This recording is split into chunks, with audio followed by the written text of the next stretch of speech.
Hello, नमस्ते, नमस्कार, राधे राधे, प्रणाम प्यारे बच्चों। कैसे हैं आप सभी? मैं सौरभ आपके अपने यूट्यूब क्लासेस चंदन वर्ल्ड क्लासेस में हार्दिक स्वागत करता हूं।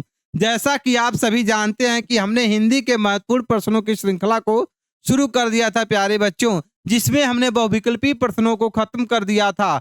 आज हम उसके आगे अति लघुत्तरीय प्रश्नों को देखेंगे, जिनमें से मैं आज आप लोगों के लिए लेकर आया हूं टॉप 10 हिंदी के अति लघुत्तरीय प्रश्न प्यारे बच्चों। तो बिना देरी करते हुए अपनी कक्षा को आज प्रारंभ करेंगे प्यारे बच्चों। तो किसी ने कहा है प्यारे बच्चों कि मंजिलें उन्हें मिलती हैं जिनके सपनों में जान होती है। मंजिल उन्हें मिलती है जिनके सपनों में जान होती है। पंखों से कुछ नहीं होता, हौसलों से उड़ान होती है। हौसलों से उड़ान होती है। तो बिना देर करते हुए प्यारे बच्चों, आज हिंदी के टॉप 10 महत्वपूर्ण प्रश्नों को हम देखेंगे। तो आइए शुरू करते हैं अपने महत्वपूर्ण प्रश्नों की श्रृंखला। आइए प्यारे बच्चों, जैसा कि आप थंबनेल में लगा हुआ देख सकते हैं कि यूपी डीएलएड अति लघुत्तरीय प्रश्न हिंदी 160 10 प्रश्न अब की बार आर्या पार। अब की बार आर्या पार। सर्वप्रथम प्यारे बच्चों, आपको चैत्र नवरात्र की हार्दिक शुभकामनाएं। माता शैलपुत्री नवरात्र का आज प्रथम दिन है। माता शैलपुत्री आपके सभी मनोकामना पूर्ण करें। जल्द से जल्द आप अपने लक्ष्य को प्राप्त करें और अपने माँ बाप के सपनों को साकार करें, उनकी फिक्र को फक्र में बदलने। प्यारे बच्चों, आइए अपने प्रश्नों की महत्वपूर्ण श्रृंखला को स्टार्ट करते हैं। ध्यान दीजिए प्यारे बच्चों, हमारा पहला क्वेश्चन देखिए क्या कर रहा है। बहुत ही आराम से प्रश्नों को हम शुरू करेंगे प्यारे बच्चों। देखिए, हम बताए ना कि आज हम क्या स्टार्ट करेंगे, अति लघुत्तरीय प्रश्न। प्यारे बच्चों, क्या स्टार्ट करेंगे? अति लघुत्तरीय प्रश्न। हमारा पहला प्रश्न है प्यारे बच्चों कि कहानी शिक्षण की विधियां बताइए। कहानी शिक्षण की विधियां बताइए प्यारे बच्चों। तो हमारा क्वेश्चन क्या कर रहा है कि कहानी शिक्षण की विधियां, यानी कहानी जानते हैं क्या होती है प्यारे बच्चों? कहानी अर्थात हम क्या कहते हैं कि कहानियां जो होती हैं जिन्हें पढ़कर हमें कुछ ना कुछ जीवन में क्या मिलता है, सीखने को मिलता है। कुछ ना कुछ क्या मिलता है, हमें सीखने को मिलता है। और कहानी जो है हमारे लिए क्या होती है, बहुत ही जरूरी होती है। आप ये भी कह सकते हैं कि story is the part of our life, यानी स्टोरी जो कहानी होती है हमारे जीवन का एक महत्वपूर्ण क्या होता है, भाग होता है प्यारे बच्चों। तो हमारा क्वेश्चन क्या है कि कहानी शिक्षण की विधियां बताइए प्यारे बच्चों। तो इसका आंसर क्या होगा कि कहानी शिक्षण की विधियां। तो कहानी शिक्षण की मुख्य रूप से कितनी विधियां हैं प्यारे बच्चों? कहानी शिक्षण की विधियां हम जानेंगे प्यारे बच्चों। कहानी शिक्षण की जो पहली विधि होती है ना प्यारे बच्चों, इसे हम लोग कहते हैं चित्र विधि। क्या कहते हैं? कहानी शिक्षण की जो पहली विधि होती है प्यारे बच्चों, इसे हम लोग क्या कहते हैं? चित्र विधि। कहानी शिक्षण की जो पहली विधि होती है इसे क्या कहते हैं? चित्र विधि। ध्यान दीजिएगा, एक एक विधि को मैं आपको अभी अच्छे से समझाऊंगा। कहानी शिक्षण की जो पहली विधि क्या होती है प्यारे बच्चों, उसे कहते हैं चित्र विधि। ठीक। और जो हमारी अगली विधि होती है प्यारे बच्चों, उसे कहते हैं, उसे हम क्या कहते हैं? उसे हम क्या कहते हैं? पहली विधि हमारी क्या हो गई? चित्र विधि। ठीक। और जो हमारी अगली विधि है प्यारे बच्चों, उसे कहते हैं हम लोग कहानी कथन विधि। क्या कहते हैं प्यारे बच्चों? कहानी कथन विधि। कहानी कथन विधि। कहानी कथन विधि।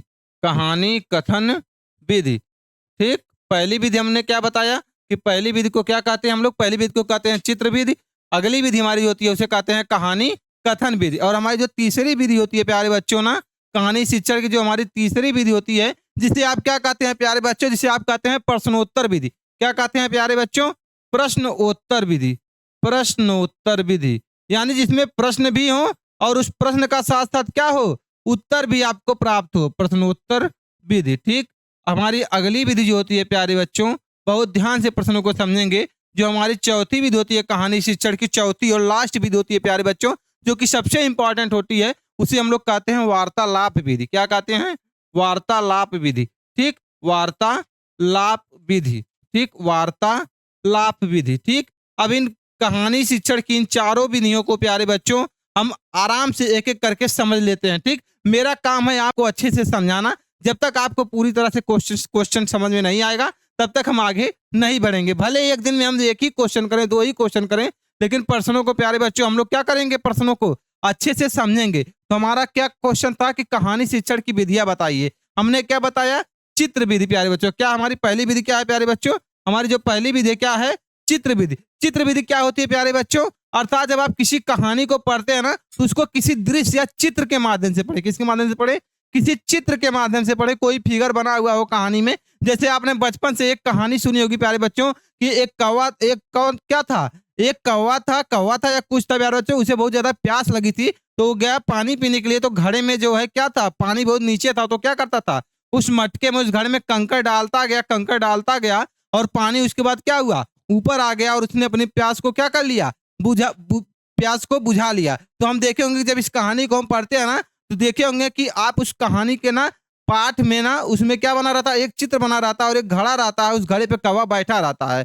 ठीक, तो जो घड़े पे कौवा बैठा रहता है वही हमारी कौन सी विधि हो गई, चित्र विधि हो गई। आई बात समझ में? तो आशा करता हूँ चित्र विधि आपको अच्छे से समझ में आई होगी। चित्र विधि आपको अच्छे से समझ में आई होगी। दूसरी विधि है प्यारे बच्चों, कहानी कथन विधि। यानी कहानी कथन विधि का मतलब क्या है कि कहानी जो है क्या, किसी कथन के रूप में लिखी गई हो। ठीक, कहानी का कुछ ना कुछ क्या हो, कथानक हो, क्या हो, कथानक हो, कथन हो। ठीक, स्टेटमेंट के रूप में लिखी होनी चाहिए। आई बात समझिए प्यारे बच्चों।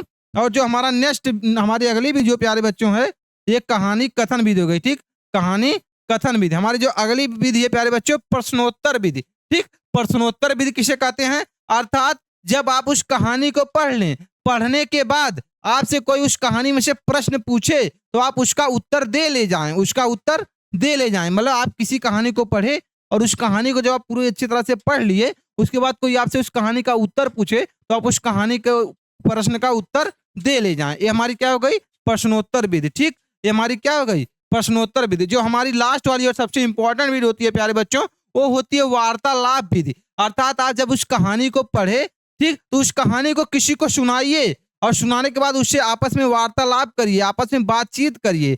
ठीक, कि तुम्हें कहानी समझ में आई कि नहीं आई। जैसे आप सुनाए कि एक राजा था, उसका नाम सुधाकर था, तो उस राजा, तो जब आप उसे सुनाए तो उसे वार्तालाप के माध्यम से पूछिए कि वो आपसे, आप उससे पूछिए कि बताओ सुधाकर के, एक राजा का नाम सुधाकर था, तो राजा का नाम क्या था, राजा का नाम सुधाकर था। यानी ऐसा लगे कि वो उसने आपकी कहानी को ध्यान से सुना, जब आपने पढ़ा और उससे सुना तो सुना। ठीक, तो ये क्या होती है, वार्तालाप विधि। यानी आपस में बातचीत करके विधि जो सुनाई जाती है उसे कहते हैं वार्तालाप विधि। आशा करता हूँ कहानी शिक्षण की चारों विधियां आपको समझ में आई होंगी। चित्र विधि अर्थात चित्र को देखकर समझना। ठीक, कहानी या कथन विधि यानी कहानी को कथन के माध्यम से समझना।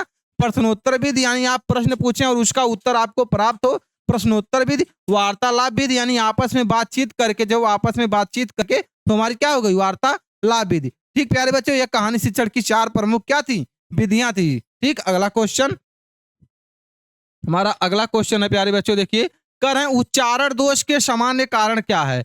अर्थात प्यारे बच्चों, किसी शब्द का जब आप उच्चारण करें, प्रोनाउंसिएशन करें, किसी शब्द का जब आप प्रोनाउंसिएशन करें, उच्चारण करें किसी शब्द का जब आप उच्चारण करें, ठीक, तो उसका उच्चारण शुद्ध व सही तरीके से कैसे कर सकते हैं। अगर आप उच्चारण करते हैं तो सही से अगर उच्चारण नहीं कर पा रहे हैं, उसमें कुछ त्रुटियां हैं, कुछ दोष हैं, वो आपसे पूछ रहा है कि उच्चारण दोष के कारण क्या हैं। तो प्यारे बच्चों, उच्चारण दोष के क्या कारण है उसे हम ध्यान से अभी समझेंगे। तो उच्चारण दोष के जो प्रमुख कारण है प्यारे बच्चों, मैं अभी आपको यहाँ लिखवा रहा हूँ, ध्यान दीजिएगा। उत्तर लिखिए, उच्चारण दोष के जो कारण है क्या क्या है। उच्चारण दोष के जो प्रमुख कारण है प्यारे बच्चों, ध्यान से देखिएगा सभी लोग। पहला कारण क्या होता है कि उच्चारण तत्वों के ज्ञान का अभाव हो। ठीक, क्या होता है, उच्चारण तत्वों के ज्ञान का अभाव। अर्थात जिस शब्द का आपको उच्चारण करना है, ठीक, उस शब्द के बारे में आप अच्छे से जानते ना हो। ठीक, तो उच्चारण तत्वों के ज्ञान का क्या हो, उच्चारण तत्वों के ज्ञान का अभाव हो। ठीक, तो उच्चारण तत्वों के, ध्यान दीजिए, उच्चारण तत्वों के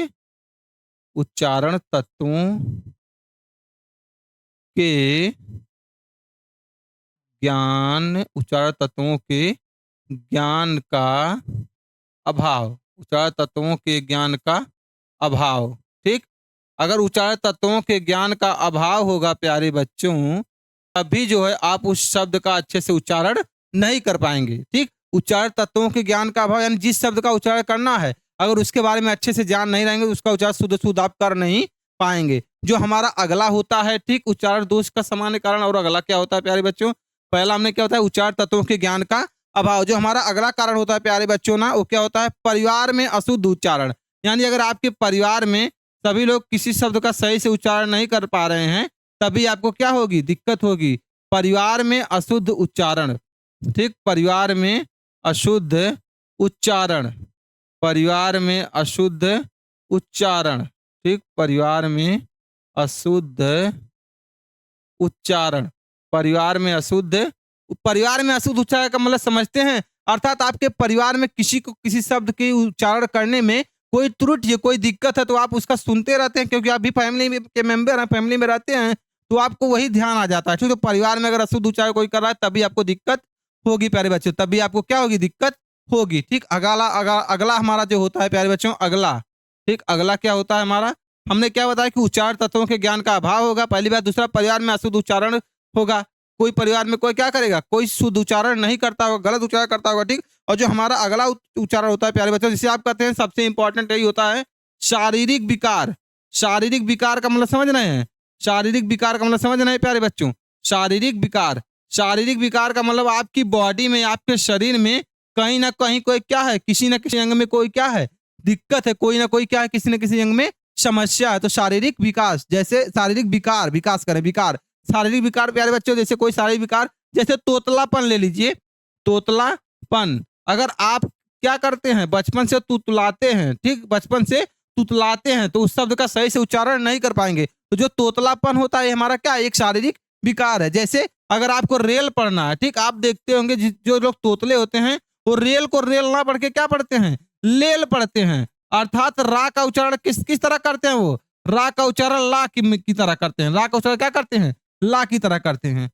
आई बात समझ में प्यारे बच्चों, ये हमारा उच्चारण दोष का सामान्य कारण है। पहला कारण क्या था, उच्चारण तत्वों के ज्ञान का अभाव, अर्थात जिस शब्द का उच्चारण करना है उसका आप सही से उच्चारण कब नहीं कर पाएंगे, जब उस शब्द के बारे में अच्छे से जानते नहीं होंगे। दूसरा हमारा कारण क्या है, परिवार में अशुद्ध उच्चारण, यानी अगर आपके परिवार का कोई व्यक्ति सही उच्चारण किसी शब्द का नहीं कर रहा है, आप बचपन से वही सुनते आ रहे हैं, तो आप भी कहीं ना कहीं उसी तरह उच्चारण करने लगते हैं। ठीक, और हमारा जो सबसे इंपॉर्टेंट होता है प्यारे बच्चों, शारीरिक विकार। शारीरिक विकार का मतलब आपकी बॉडी में अगर उच्चारण करते समय जिस चीज से उच्चारण करते हैं, जीभ से सभी लोग उच्चारण करते हैं, बोलते हैं प्यारे बच्चों जीवा से, तो अगर उसमें कुछ दिक्कत है, ठीक, तोतलापन है, शारीरिक विकार का मतलब जैसे कोई तोतलापन है, आप तुतलाते हैं किसी शब्द को बोलने में, तभी आप क्या कर पाएंगे, सही से उच्चारण नहीं कर पाएंगे। बताया था आपको ना, जो लोग तुतलाते हैं और रेल को रा का उच्चारण ला में करते हैं, रेल को क्या पढ़ते हैं, लेल पढ़ते हैं। आशा करता हूं उच्चारण दोष के सामान्य कारण आपको समझ में आए होंगे। इससे मतलब नहीं कि ये क्वेश्चन में हमें कितना समय लग रहा है, इससे मतलब है कि क्वेश्चन आपको अच्छे से समझ में आ रहा है कि नहीं आ रहा है। आई बात समझ में प्यारे बच्चों। ठीक, अगला क्वेश्चन कर रहे हैं प्यारे बच्चों, कर रहे हैं मौखिक अभिव्यक्ति के सोपान क्या हैं। मौखिक अभिव्यक्ति के सोपान क्या हैं। मौखिक अभिव्यक्ति का मतलब समझ नहीं प्यारे बच्चों, अर्थात जिसे सिर्फ क्या किया जाए, बोला जाए, उसे लिखित, मौखिक और लिखित होता है। लिखित मतलब उसे लिखा भी जाता है, मौखिक मतलब जिसे सिर्फ बोला और सुना जाता है। बोलना और सुनना एक किसमें आता है, मौखिक अभिव्यक्ति में आता है। लेकिन हमसे पूछा क्या है कि मौखिक अभिव्यक्ति क्या है, नहीं पूछा है, पूछा मौखिक अभिव्यक्ति के सोपान क्या है प्यारे बच्चों। तो मौखिक अभिव्यक्ति के जो सोपान होते हैं ना, क्या क्या होते हैं, ध्यान दीजिएगा, ध्यान दीजिए, मौखिक अभिव्यक्ति के सोपान क्या होते हैं प्यारे बच्चों। पहला जो होता है उसे कहते हैं शुद्ध उच्चारण। ठीक, क्या होता है प्यारे बच्चों, शुद्ध उच्चारण। क्या होता है, शुद्ध उच्चारण, अर्थात जब तक आप सही से उच्चारण नहीं कर पाएंगे, अभी मैं आपको समझाया कि रेल को लेल पढ़ेंगे, रेल को क्या पढ़ेंगे, लेल पढ़ेंगे, तब भी जो है आप मौखिक अभिव्यक्ति सही से नहीं कर पाएंगे। आई बात समझ में। ठीक, शुद्ध उच्चारण। अगला होता है उचित गति। उचित गति, उचित गति का मतलब समझते हैं, यानी किसी सामने कुछ बतिया रहे हैं, कुछ बता रहे हैं, समझा रहे हैं, तो ठीक, तो अपनी गति को एक लिमिट में रखिए। ये नहीं कि 2x की स्पीड में बकबकाते जाएं, उसे कुछ समझ में ना आए, उसके पाले ही ना पड़े। आई बात कि एक राजा था, उसके 2 पुत्र थे, उसके 3 बहनें थी, 4 लड़कियां थी, ऐसे नहीं, मतलब एक लिमिट में, एक हिसाब से उचित गति होनी चाहिए। ठीक, स्पीड जो होनी चाहिए, गति होनी चाहिए बोलने की, बहुत आराम से बोलिए शब्दों को, ताकि सामने वाला भी शब्दों को क्या कर पाए, समझ पाए।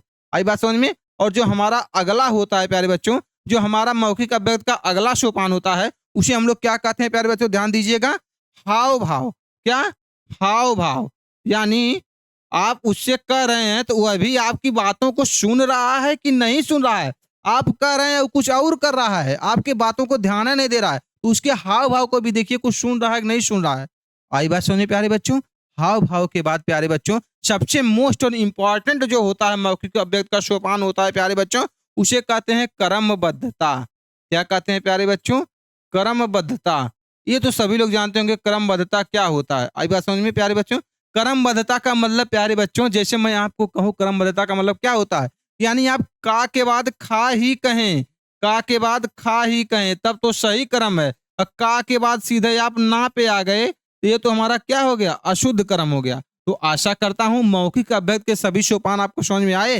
फिर से देखिए, जब तक ना समझ में आ जाए कि शुद्ध उच्चारण, अर्थात शुद्ध उच्चारण का मतलब रेल को रेल ही पढ़ा जाए। रेल को क्या पढ़ा जाए, रेल ही पढ़ा जाए, ना कि लेल पढ़ा जाए। आई बात समझ में प्यारे बच्चों, रेल को लेल ना पढ़ा जाए, रेल को क्या पढ़ा जाए, रेल ही पढ़ा जाए। ये तो क्या हो गया हमारा, ठीक, हमारा क्या हो गया, ये शुद्ध उच्चारण हो गया। ठीक, दूसरा क्या होता है, उचित गति। उचित गति मतलब एक गति, जब आप उससे मौखिक अभ्यक्त करें, उससे कुछ बोलें या उसे सुनाएं तो थोड़ा लिमिट में आराम से, ताकि उसे सब अच्छे से समझ में आए। ठीक, और जो हमारा अगला क्या होता है, हाव भाव। यानी हाव भाव का मतलब उसको देखते भी नहीं कि आप सुना रहे हैं तो वह सुन रहा है कि नहीं सुन रहा है, ये उसका क्या हो गया, हाव भाव हो गया। ठीक, और अगला जो होता है कर्मबद्धता, मतलब का के बाद खा आए, ना कि का के बाद वह व्यक्ति क्या बोले, ना बोले। आई बात समझ में, ये थे मौखिक अभ्यक्त के सोपान। डियर स्टूडेंट, अच्छे से समझ में आ रहा है? अगर कहीं नहीं कहीं कोई दिक्कत होगी तो बताइएगा। ठीक, हमारा अगला क्वेश्चन, हमारा अगला क्वेश्चन है, कह रहा है शब्द की शक्तियों का उल्लेख कीजिए प्यारे बच्चों। यानी शब्द शक्ति किसे कहते हैं, पहले आप इसे समझिए, सुनिए मेरे मुख से कि शब्द शक्ति होती क्या है। जब तक आपको शब्द की शक्ति पता नहीं रहेगी प्यारे बच्चों, तब तक आप ये नहीं जान पाएंगे कि शब्द शक्तियां क्या होती हैं। ध्यान दीजिए प्यारे बच्चों, जो शब्द शक्ति आपकी होती है ना, 1 मिनट बता रहा हूं मैं आपको, जो आपकी जो शब्द शक्ति होती है प्यारे बच्चों, क्या होती है, ध्यान से सुनेंगे। शब्द शक्ति किसे कहते हैं प्यारे बच्चों, कह रहा है कि किसी शब्द के अर्थ को व्यक्त करने के लिए, ठीक, क्या करें, किसी शब्द के अर्थ को व्यक्त करने के लिए हम जिस शक्ति का प्रयोग करते हैं उसे उसकी क्या कहते हैं, शब्द शक्ति कहते हैं। अगर नहीं समझ आए तो फिर से समझिए कि किसी के अर्थ को समझने के लिए, ठीक, किसी भी शब्द के अर्थ को समझने के लिए, ठीक, किसी भी अर्थ को समझने के लिए हम जिन शक्ति का प्रयोग करते हैं, जिस शक्ति का प्रयोग करते हैं उसे शब्द शक्ति कहते हैं। ये बात समझ में प्यारे बच्चों, कि किसी शब्द के अर्थ को समझने के लिए, अर्थात शक्ति का मतलब प्यारे बच्चों कि किसी शब्द के अर्थ को अगर आप तभी समझ पाएंगे जब उसके बारे में अच्छे से क्या करेंगे, सोचेंगे। ठीक, थोड़ा अपने दिमाग पे जोर देंगे, तो ये हमारी क्या होती है, शब्द शक्ति। लेकिन हमसे पूछा क्या कि शब्द शक्ति क्या, ये नहीं पूछा है, हमसे पूछा कि शब्द शक्तियां कितने प्रकार की होती हैं, सब शक्तियों का उल्लेख करिए प्यारे बच्चों। तो जो आपकी शब्द शक्ति होती है ना, ध्यान से सुनिएगा, शब्द शक्ति जो आपकी होती है प्यारे बच्चों, शब्द शक्ति, क्या हम किसकी बात कर रहे हैं प्यारे बच्चों, शब्द शक्ति की। ध्यान दीजिएगा, थोड़ा लिखने में दिक्कत हो जा रही है, कोई बात नहीं है, ध्यान दीजिए।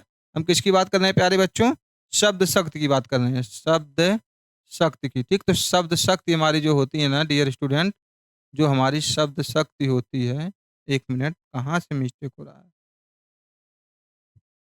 फिर से देखिए, जो हमारी शब्द शक्ति होती है ना प्यारे बच्चों, शब्द शक्ति मुख्य रूप से कितनी होती है, शब्द शक्ति कितनी होती है प्यारे बच्चों, 3 होती हैं। शब्द शक्ति कितनी होती है, 3 होती हैं। कौन कौन सी होती हैं, पहली जो होती है उसे कहते हैं अभिधा। क्या कहते हैं प्यारे बच्चों, अभिधा शब्द शक्ति। क्या कहते हैं, अभिधा शब्द शक्ति। ठीक, दूसरी होती है प्यारे बच्चों लक्षणा। क्या कहते हैं, लक्षणा, अभिधा, लक्षणा। और जो हमारी लास्ट वाली होती है प्यारे बच्चों, तीसरी, हम बताए शब्द शक्ति 3 प्रकार की होती है, वो क्या होती है, अभिधा, लक्षणा और व्यंजना। अभिधा, लक्षणा और व्यंजना, यही 3 हमारी मुख्य क्या होती हैं प्यारे बच्चों, यही 3 हमारी मुख्य शब्द शक्तियां होती हैं। ठीक, कौन कौन सी होती हैं, ध्यान दीजिएगा, कौन कौन सी होती हैं, अभिधा, अभिधा, लक्षणा और व्यंजना। अभिधा, लक्षणा और व्यंजना। ठीक, अभिधा, लक्षणा और व्यंजना। ठीक प्यारे बच्चों, तो शब्द शक्तियों का उल्लेख करना था, यहाँ पे पूछ रहा था कि शब्द शक्तियों का उल्लेख करिए। तो पहली शब्द शक्ति क्या हो गई, अभिधा, दूसरी हो गई लक्षणा, तीसरी हो गई व्यंजना। आशा करता हूँ शब्द शक्ति आपको समझ में आया होगा। और शब्द शक्ति होती क्या है कि किसी शब्द के अर्थ को समझाने के लिए आप जितना मंथन करते हैं, जितना सोचते हैं, जितना विचार करते हैं, जितनी ताकत या शक्ति का प्रयोग करते हैं, उसे क्या कहते हैं, शब्द शक्ति कहते हैं। ठीक, शब्द शक्तियां 3, अभिधा, लक्षणा, व्यंजना। अगला क्वेश्चन करें, हिंदी व्याकरण के अनुसार वाक्यों के प्रकार लिखिए प्यारे बच्चों। किसका प्रकार पूछ रहा है, वाक्यों के। अरे भाई, वाक्य कौन नहीं जानता, पहले बताइए, कोई ऐसा है जो वाक्य नहीं जानता। वाक्य क्या होता है प्यारे बच्चों, अर्थात वाक्य क्या होता है कि कई वर्णों से मिलकर, 2 या 2 से अधिक वर्णों से मिलकर क्या बनता है, शब्द बनता है। ठीक, 2 या 2 से अधिक वर्णों से मिलकर क्या बनता है, शब्द बनता है। और शब्दों के सार्थक समूह को प्यारे बच्चों क्या कहते हैं, वाक्य कहते हैं। क्या कहते हैं? शब्दों के सार्थक समूह को क्या कहते हैं? वाक्य कहते हैं। लेकिन हमसे ये नहीं पूछा कि वाक्य किसे कहते हैं, हमसे पूछा कि वाक्य के प्रकार बताइए। तो प्यारे बच्चे, जो वाक्य होते हैं ना, मुख्य रूप से 3 होते हैं। मुख्य रूप से कितने होते हैं? 3 होते हैं। ठीक, तो वाक्य मुख्य रूप से कितने होते हैं प्यारे बच्चों? जो वाक्य होते हैं मुख्य रूप से ना, वाक्य मुख्य रूप से कितने होते हैं? वाक्य की बात करें तो वाक्य मुख्य रूप से कितने होते हैं प्यारे बच्चों? वाक्य जो होते हैं मुख्य रूप से 3 होते हैं। कितने होते हैं? 3 होते हैं। पहला कौन-सा होता है प्यारे बच्चों? सरल वाक्य, जिसे आप क्या कहते हैं? सरल वाक्य। पहला होता है सरल वाक्य, ठीक? दूसरा होता है संयुक्त वाक्य। दूसरा कौन-सा होता है प्यारे बच्चों? संयुक्त वाक्य। क्या होता है हमारा? संयुक्त वाक्य। सरल वाक्य, संयुक्त वाक्य, ठीक? सरल वाक्य, संयुक्त वाक्य। और हमारा जो अगला होता है ना डियर स्टूडेंट, प्यारे विद्यार्थियों, उसे कहते हैं मिश्र वाक्य। क्या कहते हैं? मिश्र वाक्य। यानी सरल वाक्य, संयुक्त वाक्य, मिश्र वाक्य। अब आप हमें ये बताइए कि सरल वाक्य किसे कहते हैं प्यारे बच्चों? सरल वाक्य किसे कहते हैं? ध्यान से सुनिए। जिसमें एक उद्देश्य हो और एक ही विधेय हो, ठीक? सिर्फ एक उद्देश्य हो और एक ही विधेय हो तो उसे क्या कहते हैं? सरल वाक्य कहते हैं, ठीक? और हमारा जो अगला क्या है प्यारे बच्चों? संयुक्त वाक्य क्या होता है? संयुक्त वाक्य क्या होता है प्यारे बच्चों? जिसमें एक उद्देश्य हो, ठीक? और दूसरा वाक्य जो है किसी संयोजक से क्या हुआ हो? जुड़ा हो। एक उद्देश्य हो, दूसरा वाक्य किसी संयोजक से क्या हो? किसी कंजंक्शन से जुड़ा हुआ हो प्यारे बच्चों। और मिश्र वाक्य क्या होता है प्यारे बच्चों? जब एक वाक्य दूसरे वाक्य पर क्या हो? आश्रित हो, तो वहां कौन सा वाक्य होता है? मिश्र वाक्य होता है। तो हिंदी व्याकरण में वाक्य कितने प्रकार के होते हैं? 3 प्रकार के होते हैं प्यारे बच्चों। कौन-कौन से होते हैं? ध्यान से देखिएगा। 3 प्रकार के कौन-कौन से होते हैं? सरल वाक्य, संयुक्त वाक्य, मिश्र वाक्य। सरल वाक्य क्या होता है? जिसमें एक उद्देश्य हो, एक विधेय हो, सरल वाक्य। संयुक्त वाक्य क्या होता है प्यारे बच्चों? संयुक्त वाक्य क्या होता है? जिसमें एक से अधिक उद्देश्य हो, ठीक? और वह किसी न किसी संयोजक से क्या हुआ हो? जुड़ा हुआ हो। और मिश्र वाक्य क्या होता है? जो जिसमें एक वाक्य दूसरे वाक्य पर क्या हो? आश्रित हो, उसे क्या कहते हैं? मिश्र वाक्य कहते हैं। तो वाक्य आपको समझ में आया होगा, ठीक? अगला क्वेश्चन, ठीक? अगला क्वेश्चन क्या कर रहा है? कह रहा है लिखित अभिव्यक्ति के मुख्य साधन कौन-कौन से हैं? लिखित अभिव्यक्ति के मुख्य साधन कौन-कौन से हैं प्यारे बच्चों? कह रहा है लिखित अभिव्यक्ति के मुख्य साधन कौन-कौन से हैं? सबसे पहले आप ये जानिए कि लिखित अभिव्यक्ति क्या होती है प्यारे बच्चों? लिखित अभिव्यक्ति क्या होती है? यानी किसी चीज को लिखकर, किसी वाक्य को, किसी शब्द को, किसी को लिखकर अच्छे से समझाना। क्या करना? किसी को लिखकर अच्छे से समझाना हमारी क्या होती है? लिखित अभिव्यक्ति होती है। आई बात प्यारे बच्चों? लिखित अभिव्यक्ति यानी किसी चीज को लिख कर व्यक्त करना, किसी चीज को लिख कर व्यक्त करना। लेकिन हमसे नहीं पूछा कि लिखित अभिव्यक्ति कहते किसे हैं? हमसे पूछा है कि लिखित अभिव्यक्ति के साधन कौन-कौन से हैं? तो लिखित अभिव्यक्ति के जो साधन है प्यारे बच्चों, ध्यान से देखिएगा। लिखित अभिव्यक्ति के साधन कौन-कौन से होते हैं प्यारे बच्चों? जैसे लिखित अभिव्यक्ति के साधन कौन-कौन से होते हैं प्यारे बच्चों? जैसे सार लेखन। क्या होता है प्यारे बच्चों? सार लेखन। क्या होता है? सार लेखन, ठीक? अगला हमारा क्या होता है प्यारे बच्चों? पत्र लेखन। क्या होता है? पत्र लेखन, ठीक? सार लेखन, पत्र लेखन, ठीक? कहानी लेखन, ठीक? सार लेखन, पत्र लेखन, कहानी लेखन। भाई यही सब तो हैं लिखित अभिव्यक्ति के साधन। यानी जब किन-किन चीज़ों को आप लिख सकते हैं? किसी सार को लिख सकते हैं, किसी पत्र को लिख सकते हैं, किसी कहानी को लिख सकते हैं। तो सार लेखन, पत्र लेखन, कहानी लेखन, ठीक? या फिर किसी निबंध को लिख सकते हैं, निबंध लेखन, ठीक? निबंध लेखन क्या होता है प्यारे बच्चों? निबंध लेखन जो बचपन से हम लिखते चले आ रहे हैं, निबंध लेखन, ठीक? और एक क्या होता है प्यारे बच्चों? आप कह सकते हैं एक आत्मकथा। क्या होती है प्यारे बच्चों? आत्मकथा। यानी आत्मकथा क्या होती है? अर्थात स्वयं के द्वारा। प्यारे बच्चों आत्मकथा क्या होती है? ध्यान दीजिएगा। आत्मकथा क्या होती है? ध्यान दीजिएगा। आत्मकथा। आपको तो बाकी सब पता है इसमें से प्यारे बच्चों। नंबरिंग कर लीजिए। यहाँ पर देखिए पहला हमने क्या बताया? सार लेखन। दूसरा हमारा क्या होगा प्यारे बच्चों? पत्र लेखन। तीसरा हमारा क्या होगा? कहानी लेखन। चौथा हमारा हो गया निबंध लेखन। और जो 5वां हमारा हो गया आत्मकथा। अरे भाई अति लघुत्तरी में आंसर देना है, तो अति लघुत्तरी में कितना बड़ा आप लिखेंगे प्यारे बच्चों? पहला क्या हो गया? सार लेखन। दूसरा होगा पत्र लेखन, अर्थात किसी पत्र को लिखते हैं ना तो अभी लिखित अभिव्यक्ति का ये क्या है? साधन है। कहानी लेखन, यार किसी कहानी को आप लिखेंगे वो भी लिखित लिखित अभिव्यक्ति का साधन है। निबंध लेखन किसी निबंध को लिखेंगे, जैसे बचपन से लिखते चले आ रहे हैं कि होली या दीपावली पे निबंध लिखिए, ठीक है, क्या हो गया निबंध लेखन। और सबसे इंपॉर्टेंट जो होता है ना प्यारे बच्चों, आत्मकथा, यानी जिसे आप इंग्लिश में ऑटोबायोग्राफी कहते हैं। क्या कहते हैं? ऑटोबायोग्राफी, अर्थात खुद के जीवन के बारे में खुद से लिखना, स्वयं के बारे में स्वयं से लिखना क्या कहलाती है? ऑटोबायोग्राफी या आत्मकथा कहलाती है। आई बात समझ में प्यारे बच्चों? जब आप एक अच्छे नागरिक बन जाते हैं, किसी न किसी चीज को क्या कर लेते हैं? अचीव कर लेते हैं, अपनी लक्ष्य को प्राप्त कर लेते हैं, तो सबके मन में होता है, सबके मन में अक्सर ये होता है कि हम अपनी आत्मकथा क्या करें? स्वयं लिखें। अपनी आत्मकथा क्या करें? स्वयं लिखें, ठीक? जैसे हरिवंश राय बच्चन की क्या है प्यारे बच्चों? उन्होंने अपनी आत्मकथा लिखी है, क्या भूलूं क्या याद करूं। आई बात समझ में प्यारे बच्चों? तो आइए, लिखित अभिव्यक्ति के साधन आपको समझ में आया कौन कौन सा होता है? सार लेखन, ठीक, पत्र लेखन, कहानी लेखन, निबंध लेखन, आत्मकथा, ठीक। ये तो लिखित अभिव्यक्ति के क्या थे? साधन थे, ठीक। डियर स्टूडेंट, अगला क्वेश्चन करें, वाक्य किसे कहते हैं और वाक्य के कितने अंग हैं? वहां हम क्या पढ़े थे कि वाक्य के प्रकार पढ़े थे। वाक्य के क्या पढ़े थे? प्रकार पढ़े थे। अब पूछ रहा है वाक्य किसे कहते हैं। हम तब भी आपको समझाए कि कई दो या दो से अधिक वर्णों से मिलकर एक क्या बनता है? शब्द बनता है। दो या दो से अधिक वर्णों से मिलकर क्या बनता है? शब्द बनता है, ठीक। और दो या दो से अधिक या कई शब्दों के सार्थक समूह को क्या कहते हैं? हम वाक्य कहते हैं। कई शब्दों के सार्थक समूह को क्या कहते हैं? वाक्य कहते हैं प्यारे बच्चों। वाक्य किसे कहते हैं? वाक्य की हमको डिफिनेशन लिखनी है ना। तो वाक्य क्या होता है? अगर आप साधारण से मेरी भाषा में लिखना चाहें, आपको किताबी परिभाषा ना याद हो, तो वाक्य किसे कहते हैं, तो वाक्य किसे कहेंगे प्यारे बच्चों? वाक्य किसे कहते हैं? आप ऐसे लिखिए, वाक्य किसे कहते हैं, अपनी भाषा में लिखिए ना, जरूरी तो है ना जो बुक में वही छापेंगे। वाक्य किसे कहते हैं प्यारे बच्चों? लिखिए आप शब्दों के, ठीक। क्या लिखेंगे आप? शब्दों के, ठीक। शब्दों के सार्थक समूह को, किस समूह के प्यारे बच्चों? सार्थक समूह को वाक्य कहते हैं। शब्दों के सार्थक समूह को, शब्दों के सार्थक समूह को, शब्दों के सार्थक समूह को क्या कहते हैं? वाक्य कहते हैं। शब्दों के सार्थक समूह को वाक्य कहते हैं। अभी मैं समझाऊंगा कैसे, ये भी ध्यान दीजिएगा। शब्दों के सार्थक समूह को वाक्य कहते हैं।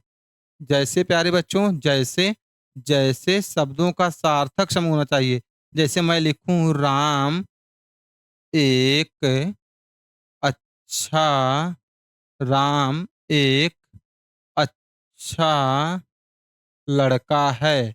राम एक अच्छा लड़का है, ठीक प्यारे बच्चों। राम एक अच्छा लड़का है। देखिए यहाँ राम एक शब्द है, ठीक। एक शब्द है, अच्छा शब्द है, लड़का शब्द है शब्द है, ठीक। तो राम एक अच्छा लड़का है, ये हमारा क्या हो गया? एक वाक्य होगा। ये क्या हो गया? वाक्य हो गया। राम एक अच्छा लड़का है, ये हमारा क्या हो गया? वाक्य हो गया। और शब्दों का सार्थक समूह है। अगर हम ऐसे लिखते प्यारे बच्चों, अगर हम ऐसे लिखते, सार्थक कम नहीं रहता। सार्थक शब्द क्यों लिखा गया है?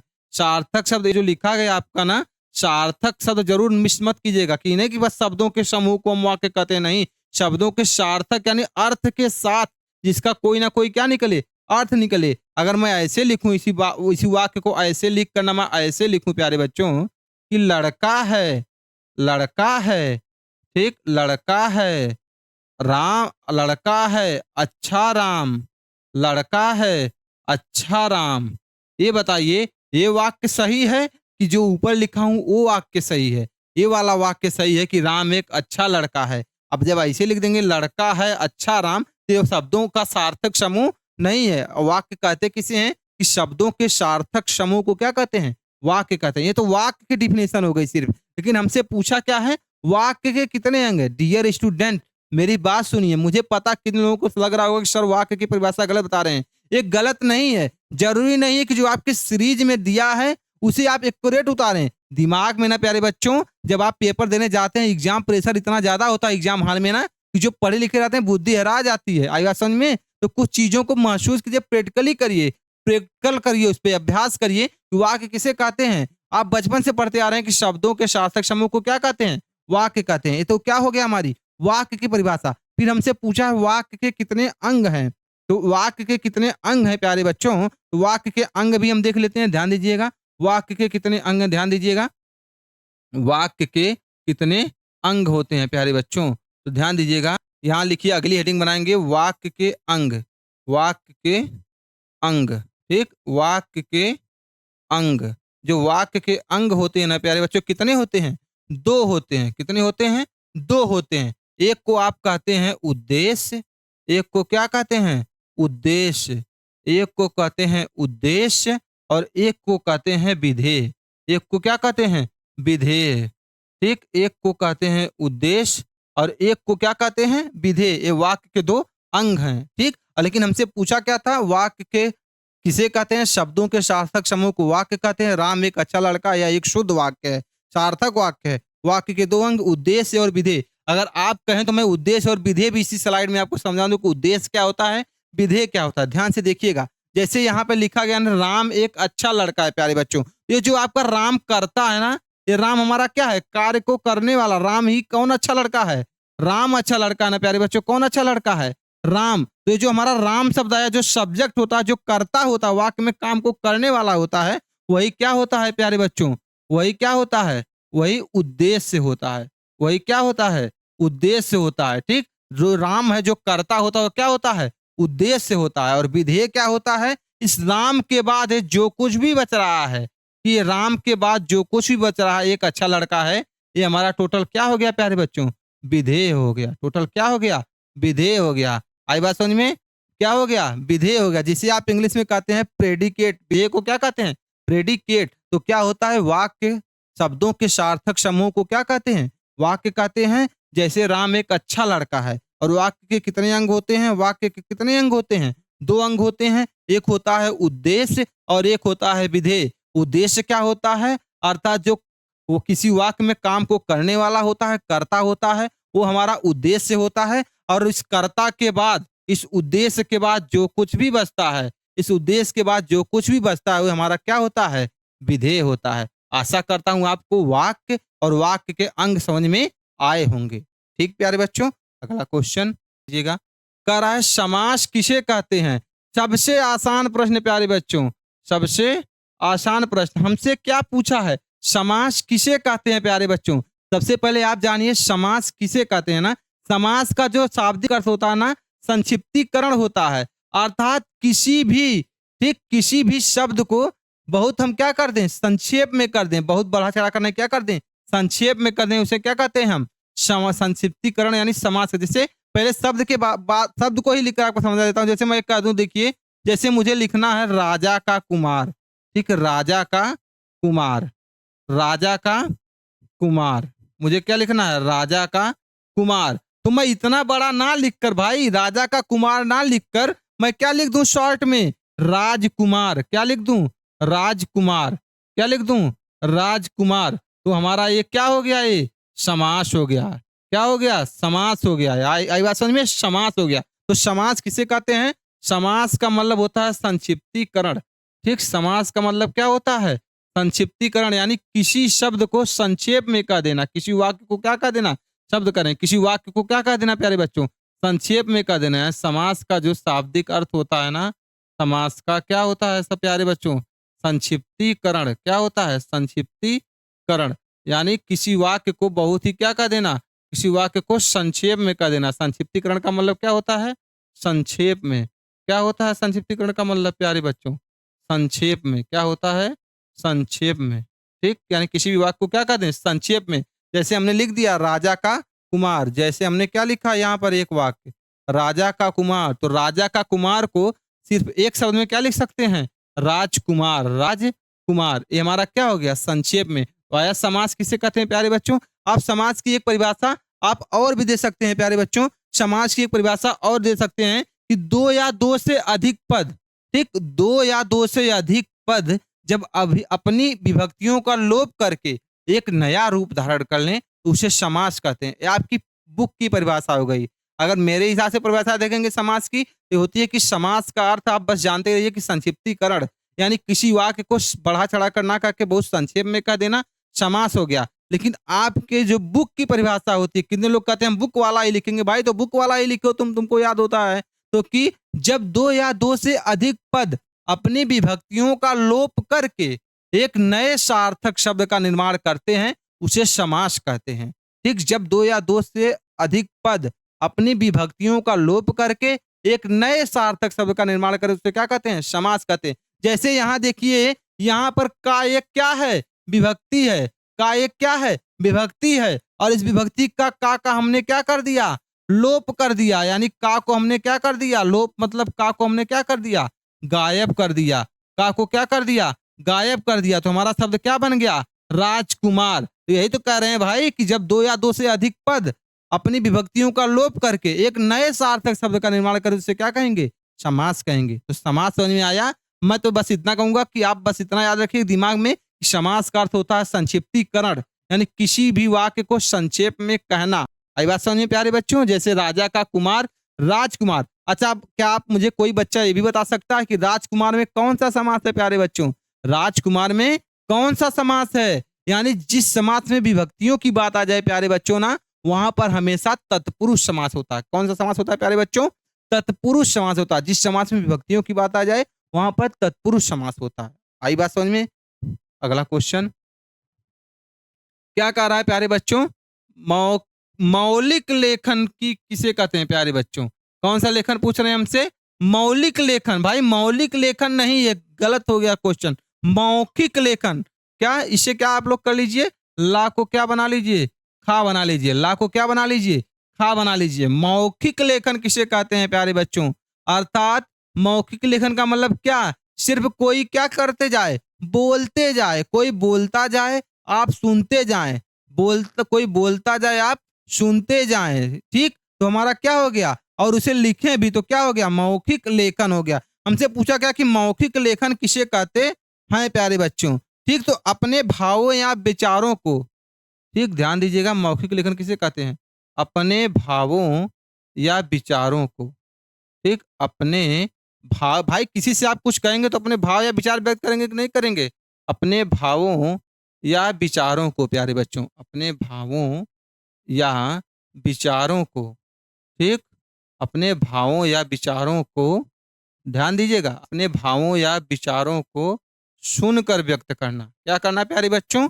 सुनकर व्यक्त करना। अपने भावों या विचारों को सुनकर व्यक्त करना। ठीक, सुनकर व्यक्त करना। भाई जब सुनकर व्यक्त करेंगे तभी तो मौखिक लेखन होगा। अपने भावों या विचारों को सुनकर व्यक्त करना।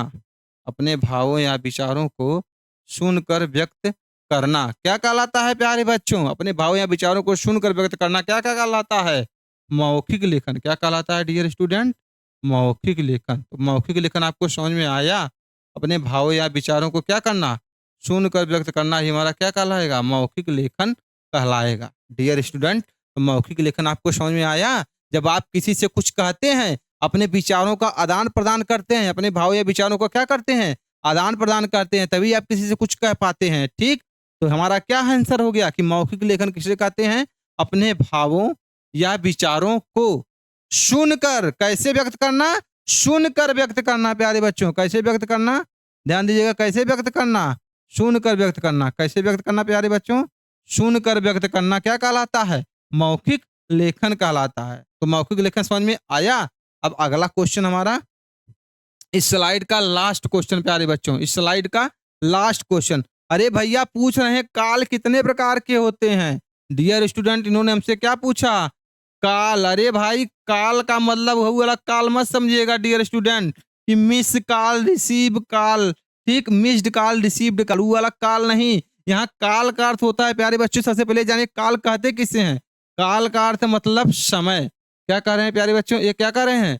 समय। जिसे आप इंग्लिश में क्या कहते हैं? इंग्लिश में इसी को क्या कहते हैं? टेंस। इसी को इंग्लिश में क्या कहते हैं? टेंस कहते हैं। हमसे पूछा है काल किसे कहते हैं, नहीं पूछा। पूछा है काल कितने प्रकार के होते हैं। तो डियर स्टूडेंट, हमसे क्या पूछा है? काल कितने प्रकार के होते हैं। तो काल क्या होता है प्यारे बच्चों? जिससे काल का शाब्दिक अर्थ होता है समय, यानी जिससे किसी के समय का ज्ञात हो, यानी कोई क्रिया किस समय में और कितनी देर तक चली, किस समय में घटित हुई है, उसे क्या कहते हैं? काल कहते हैं। हिंदी व्याकरण में शुद्ध नाम इसे काल नहीं कहा जाता, इसे कहा जाता है क्रिया के काल। क्या कहते हैं प्यारे बच्चों? क्रिया के काल। यानी क्रिया क्या होती है? जिससे किसी काम का करना या होना पाया जाए उसे क्या कहते हैं? क्रिया कहते हैं। कोई क्रिया कितने समय में घटित हुई, ठीक, कोई क्रिया कितने समय में घटित हुई, या कोई क्रिया अभी चल रही है या बीत चुकी है, या फिर वह क्रिया होने वाली है। तो काल का अर्थ क्या हो गया? समय। और काल कितने प्रकार के होते हैं प्यारे बच्चों? जो काल होते हैं ना, काल के प्रकार, काल के प्रकार। तो काल के जो प्रकार होते हैं डियर स्टूडेंट, वो क्या होता है? कितने होते हैं काल के प्रकार? मुख्य रूप से 3 होते हैं। मुख्य रूप से 3 होते हैं। कौन कौन से होते हैं काल के प्रकार? मुख्य रूप से 3। ध्यान दीजिएगा। पहला हमारा जो होता है जिसे आप कहते हैं वर्तमान काल। अभी एक एक काल को आपको अच्छे से समझाऊंगा। एक एक काल को क्या करूंगा? आपको अच्छे से समझाऊंगा। पहला हमारा होता है वर्तमान काल, और दूसरा हमारा जो होता है प्यारे बच्चों भूतकाल। दूसरा हमारा क्या होता है? भूतकाल। ठीक। और जो हमारा लास्ट वाला होता है वर्तमान काल, भूतकाल, और हमारा जो लास्ट वाला होता है तीसरा वाला, जिसे आप कहते हैं भविष्य काल। मत कहिएगा प्यारे बच्चों कभी भी। हिंदी में शुद्ध जो होता है ना, वो भविष्यत काल होता है। क्या होता है? भविष्यत काल, ना कि भविष्य काल। आई बात समझ में प्यारे बच्चों? यानी ता के नीचे हलंत होना चाहिए। तो काल का अर्थ क्या होता है? समय। काल का अर्थ क्या होता है प्यारे बच्चों? काल का अर्थ होता है समय। अब काल कितने प्रकार के होते हैं? 3 प्रकार के। वर्तमान काल, भूतकाल, भविष्य काल। कौन कौन से होते हैं? यहाँ ध्यान दीजिएगा। वर्तमान काल, भूतकाल, भविष्य काल। वर्तमान काल क्या होता है प्यारे बच्चों? अभी सीधा सा उदाहरण दूंगा आपको वर्तमान काल का। जैसे मैं पढ़ा रहा हूं और आप पढ़ रहे हैं, अर्थात यह क्रिया किस काल में हो रही है? वर्तमान काल में हो रही है। मैं बोल रहा हूं, आप सुन रहे हैं, यह क्रिया का कौन सा प्रकार है? वर्तमान काल है। आई बात समझ में प्यारे बच्चों? क्या है? वर्तमान काल है। ठीक। और भूतकाल क्या होता है प्यारे बच्चों? भूतकाल क्या होता है? अर्थात जो बीत गया हो, जो बीत गया हो। जिसे इसके पहले हमने आपको क्या पढ़ा चुका है? बहुविकल्पी प्रश्नों को हल करा दिया। बहुविकल्पी प्रश्नों को हमने पढ़ा दिया, तो क्रिया बीत चुकी है, तो किसमें हो गई? भूतकाल में हो गई। ठीक। और भविष्यत काल क्या है? इस अभी आज हमने 10 क्वेश्चनों को, अतिलघु उत्तरीय प्रश्नों को पढ़ाया है। इसके आगे के क्वेश्चनों को जब पढ़ाएंगे, यानी जो होने वाला होता है वह क्या होता है? भविष्यत काल होता है। तो काल का अर्थ क्या होता है? समय। काल 3 प्रकार के, वर्तमान काल, भूतकाल, भविष्यत काल। ठीक प्यारे बच्चों।